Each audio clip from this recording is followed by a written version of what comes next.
Good evening, everyone. I'm going to share it again. Good evening, everyone. I'm Pastor Lee, pastor here at Mount Lebanon Baptist Church, and let me welcome each and every one of you as we listen to our candidates and where they stand on education. I don't know if you feel the way I do, but every candidate, in my opinion, ought to have something to do with education on their agenda. Just last week, we learned that about 2/3 of the city's children, our children, failed the standardized test. And so we need to make sure that everyone involved knows where we stand with our young people. So I just want to welcome you, and let's get down to business. I want to thank Mark and James and those a part of the Brooklyn Movement Center put on this debate, and I look forward to a very intriguing dialogue. Thank you and welcome. Thank you, Pastor Lee. I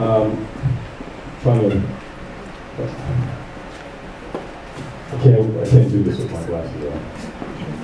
Reading glasses. Hi, good evening. My name is Mark Winston Griffith. I'm Executive Director of the Brooklyn Movement Center. And the Brooklyn Movement Center is one of several organizations that has gotten together to pull this debate together. And I just want to give spend a couple of moments just kind of giving you a larger context.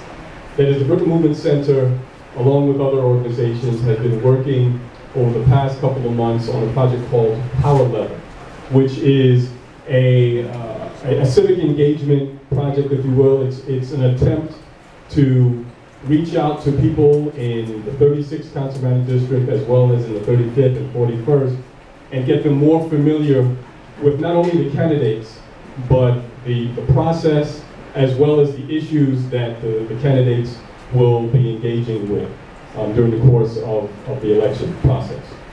So we have a pretty vibrant website. If you go to brooklynmovementcenter.org, you'll find that there, and you'll find not only profiles of the candidates, but questionnaires that we issued to all of them on different issues, as well as a map of the district and other kinds of voter education information that I think would be very helpful to you. So I want to thank the co-sponsors of this. This is where I need to get my voice. I want to thank Freebrook Academy, Universal Hip Hop Parade, SOLA, as in Shops of Lewis Avenue, and Brown Community Development Corporation for working with us on putting this together. I think that's all I really have to say for the moment.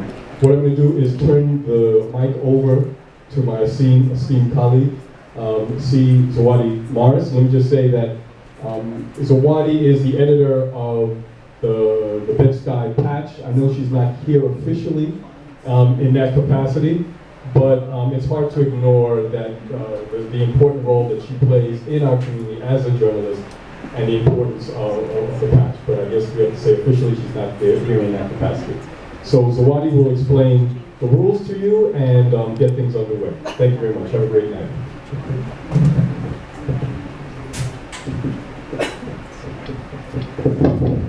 Thank you, Mark. Okay, welcome today to the debate between the 2013 candidates for the 36th District City Council seat.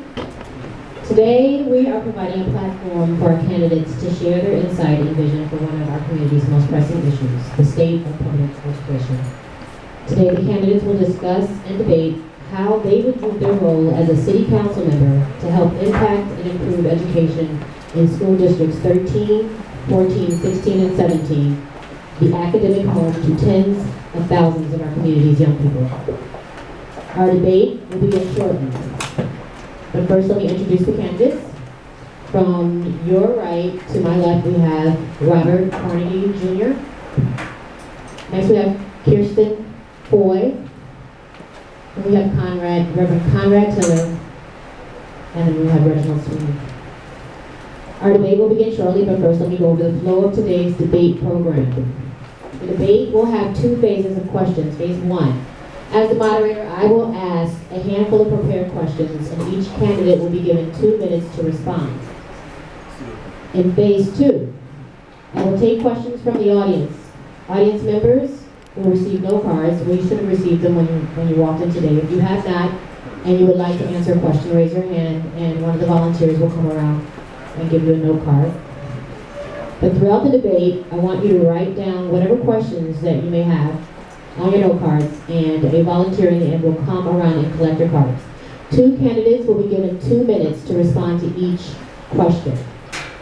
After both phase 1 and 2 of the debate and question and answer period, candidates will have 1 minute to offer their final remarks. Then that will be the conclusion of the debate. We're going to try to get started pretty quickly because one of our candidates has to leave early. I'm going to say who that is. It's Robert Carnegie Jr., so you might want to direct some questions specifically to him if you have any. Okay. To the candidates, I want to say the candidates have been seated in alphabetical order from their last names. We will use a combination of signs and a stop clock to alert each candidate when their time is up.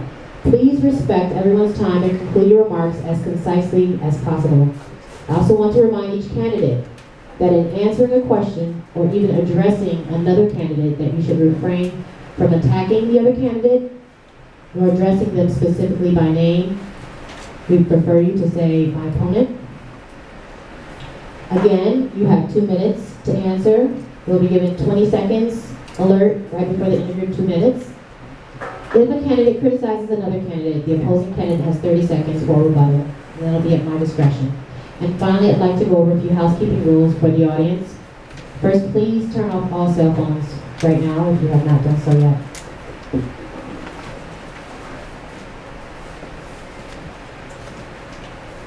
Also, please refrain from talking during the debate. And finally, the bathrooms are located out the hallway, and there are signs you'll see directly, I think, to your right. Okay, if there are no other questions, let's get started.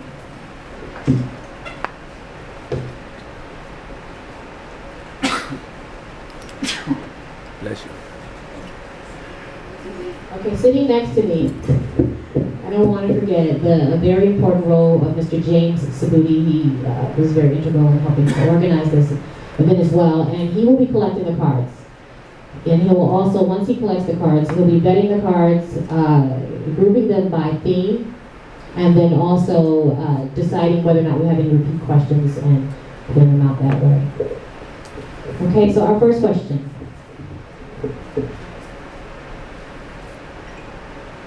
Okay. Our first question is on funding for education.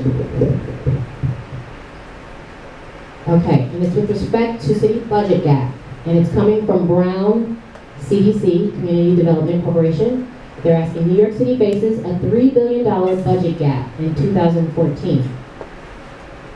If you were elected to represent Council District 36, what would you do to ensure vital funding for education isn't on the chopping block to balance the budget at the cost of our borough's future?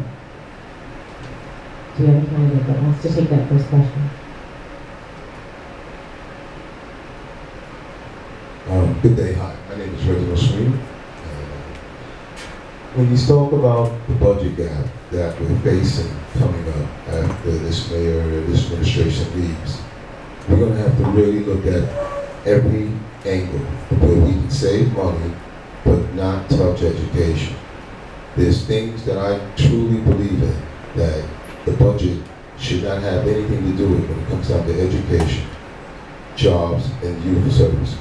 Certain things that the budget must maintain and fund is really the key to this. We're going to look at certain things where we can, in the past, there's certain areas in education where they just keep tapping the money, the state's funding for education. We can utilize and really look at how the money is supposed to be trickled down, and look at where we can save some money.